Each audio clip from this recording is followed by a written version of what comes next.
This is my 2023 Chevy Bolt EV 1 LT. I've owned it for 3 years, driven 60,000 kilometers, and my warranty just expired. If you were to ask me whether or not I'd recommend buying the 2027 Bolt based on my experience with this vehicle, I'd have to say, yeah,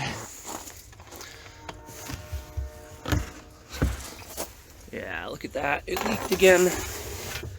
Where's it coming from? Well, seems to be over on this left side here. There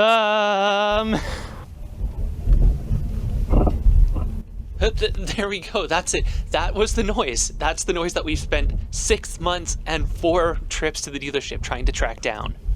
Well, I guess let's get the bad stuff out of the way first, shall we? It took Chevy 4 tries to fix the trunk leak, and don't get me wrong, they've been great. They provided rental cars for free, and really I'm out nothing but time. The problem is, I don't think they actually fixed the water leak issue. Even after several weeks and multiple trips to the dealership, I found this little tiny plastic drain plug at the bottom of the trunk. When I sprayed water underneath my car, it bubbled up from this little tiny drain plug.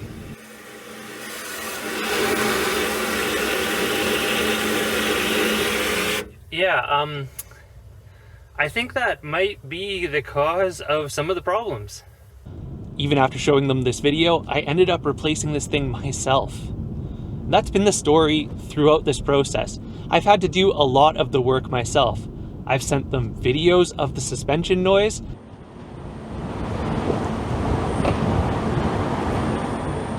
I've showed them comments from other people on Reddit and social media.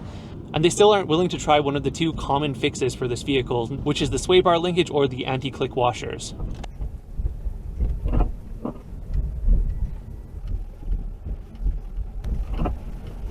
Oh yeah.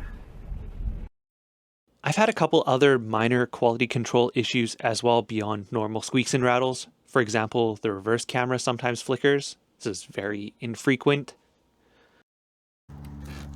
Hey, check this out. You know how I just went through the car wash, right? Well, now this light is entirely filled with condensation. Apparently Chevy is replacing this when they get parts in.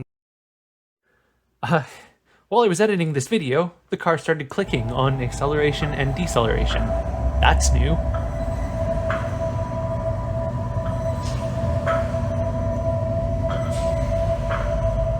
So I want to be clear that for the most part, owning this vehicle has been unremarkable, which is exactly what I want out of a car. I don't want something that I have to think about every time I drive it. I just want to get in it and have it work. And that has been the experience, again, for the most part with the Bolt EV. The good news is that most of those build quality issues are very likely unique to my particular Bolt, but they are something to look out for in any used EV. One thing that's not unique to my particular Bolt though is the fast charging speed. It's so slow. I can't believe that GM got away with advertising 55 kW. That's the peak charging speed, and this car only accomplishes it briefly before rapidly dropping off in charging speed. Mind you, the slow quick charging speed isn't really an issue for me because I mostly charge at home and I rarely go on road trips over 400 kilometers. Having to charge once for 30 minutes during a road trip is not too bad, but charging multiple times from 0 to 80 will increase your travel time by roughly 30%, and that's unacceptable. Another issue with every 2023 Bolt EV is this, the worst brake and turn signal that ever existed. But wait, that's not even the brake or turn signal. This little tiny light down here in the bumper is, which is crazy. Whenever a friend has followed me in their vehicle, without fail, they've mentioned that my brake lights are out because they're looking at this giant light here. And I know that a brake light can't be built into a moving component like the trunk, but they could have done better than this. At least in the first generation Bolt EV, there was an amber turn indicator. Here, when I've got the 4-way flashers on and I press the brakes, it's not 2 separate lights doing the thing, it's just one. Thankfully, this and the charging problem have been fixed in the 2027 Bolt EV, but for anyone who's looking at one of these used, that just is something to keep in mind. In my original video, several commenters mentioned, this armrest slides forward. Well, guess what? In the older model it does. Not in this one! Chevy's inability to fix the build quality issues with my vehicle are particularly frustrating because of how many good things there are about this car. So let's talk about those things. The daily driving, the efficiency, the affordability. It's got so much going for it. Let's start with talking about how this car is held up in the 3 years and 60,000 kilometers, because I think it's overall very positive. To be clear, I don't go easy on my vehicle, but I take care of my vehicle. I'm not afraid to use the EV acceleration to get out of a sticky situation, but it's not something I'm doing every single time I drive, every single acceleration. I load this thing to the brim for my work events, and it's genuinely surprising at how much I can fit in this car if I Tetris a little bit. Just wanted to show you the sheer insanity of how full my car is for one of these events. Check this out. By the way, you can support me directly and pick up a cool new hobby by shopping at my store, rarediscgolf.com. That also means that there are some scuffs, some scrapes, some dings on the interior where I've bumped into things. You know, normal wear and tear stuff.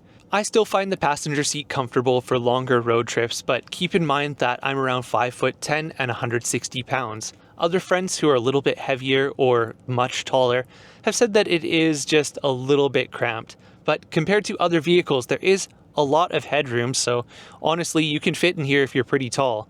And that's something you can sit in the car and test out before you decide to buy it. If there are 2 average-sized adult humans sitting in the front seat, 2 will fit in the back, fairly comfortably too.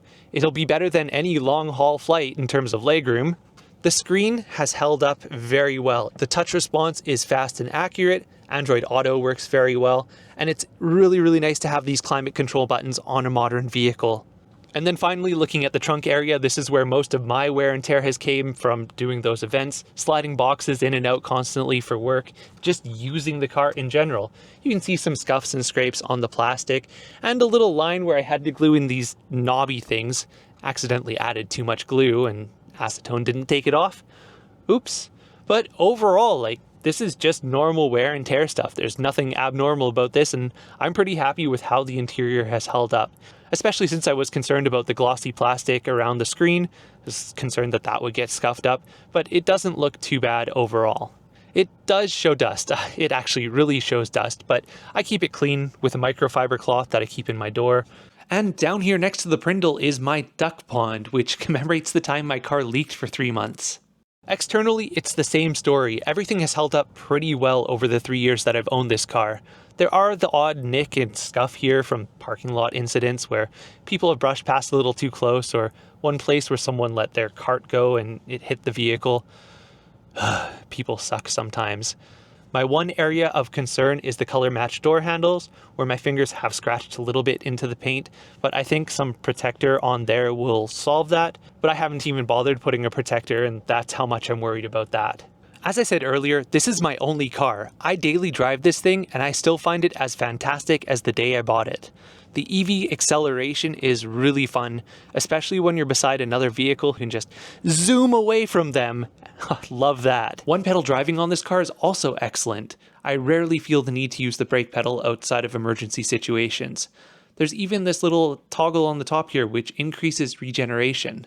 I've turned off most of the smart features while driving, such as the lane keep assist, because it kind of ping-pongs you between the lanes. And I don't like how it leans into corners sometimes, pushing me closer to oncoming traffic. The car does also have a habit of chirping and flashing a light when you're getting a little too close to traffic that's slowing down. It can be adjusted, but I do keep it on the highest setting, where I find there isn't too many false positives. But the best part is the efficiency. My lifetime in this vehicle in the mild climate of Vancouver, BC is 14.1 kWh per 100 kilometers. That means over 60,000 kilometers charging at home, with our home electricity rate being roughly 13 cents Canadian per kilowatt hour. I've spent roughly 1,100 Canadian dollars charging this car, which is crazy for 60,000 kilometers of driving. If you can charge at home, this will be one of the most economical and affordable vehicles you can possibly buy. I've also done road trips in this thing, with the furthest being roughly 600 kilometers, Vancouver to Portland, Oregon, or Vancouver to Clearwater, BC. Disc golf stuff, of course. And honestly, they've gone pretty good. I came into every road trip with the mindset that I'd be spending roughly half an hour to an hour at each charger, stopping more often and charging from a low percentage to a medium to high percentage, roughly 60 or 70% when the charge curve really starts to slow down. Hello from Manning Park. Managed to snag a charger here, and it is absolutely gorgeous. Not too hot here up in the mountains, and I've got iced tea. But 10-15 minutes of charging and I'll be on my way. And with that mindset, taking it easy, spending a little bit extra time having snacks, stretching, reading my book, the trips went really well. In many cases, hotels have just let me plug in my level 1 charger, and that's made things real simple. It meant that situations like Clearwater, BC, which didn't have an EV charger, well, I guess it has a Tesla charger, but at that time, Bolt could not charge on Teslas, so I was kind of stuck. Yeah, it really made planning things much easier because I'd get there, charge 1 to 2 days that I was staying there, and then be ready to go for the way home. This is genuinely one of the best vehicles for commuting and city driving, but not so much for highway driving or road tripping, mostly due to the slow, fast charging speed. The newer Bolt kind of has that covered though. Parallel parking is a cinch too because of the short snout, high quality cameras, and short turning radius.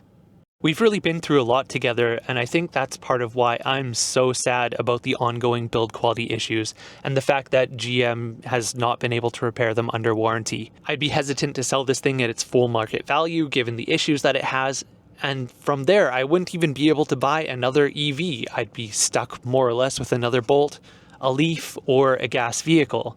And none of those options are particularly appealing. I really don't want to have to do a buyback, but if that's what it comes down to, I'm going to fight the good fight and hold GM accountable. Make sure that they cover this car under warranty, because we've been dealing with these issues for months at this point, and it's kind of ridiculous that they're just leaving me hanging like this and can't give me a definitive answer. Anyways, the takeaway from this video should be that if you're looking at used Bolts, keep an eye on the suspension noise, give it a test drive while it's wet, go over some speed bumps, and have a listen if you hear any crunching, creaking, tapping, clicking on acceleration, deceleration, that sort of thing. As well, give the trunk a check for some water leaking because I'm pretty sure I'm not the only one that has that issue, and there's a good chance that some people haven't even noticed it. Finally, I still wouldn't recommend looking at used EVs unless you have easy access to a charger, whether that's in your building's parking spot, work, something like that, because the convenience of an electric car comes from not having to go to a gas station on the regular, not having to go to a charger on the regular, waking up and the car is ready to go. I can generate my own electricity at home with solar panels if I wanted to. That's crazy. I couldn't generate my own gasoline. Well, that's the video. I'd appreciate it if you check out my store, rarediscgolf.com. I really hope that GM is able to figure out what's wrong with this car because, as I said, I like this car a lot and I don't want to have to give it up and go through the hassle of trying to find something else. But if they can't, then this situation is still ongoing as this video is being produced and posted. I can't wait to post this video for a conclusion anymore, but I will keep you updated on my social media, so like the video, share it, subscribe, all of that stuff, and we'll see you in the next one. Thanks for watching.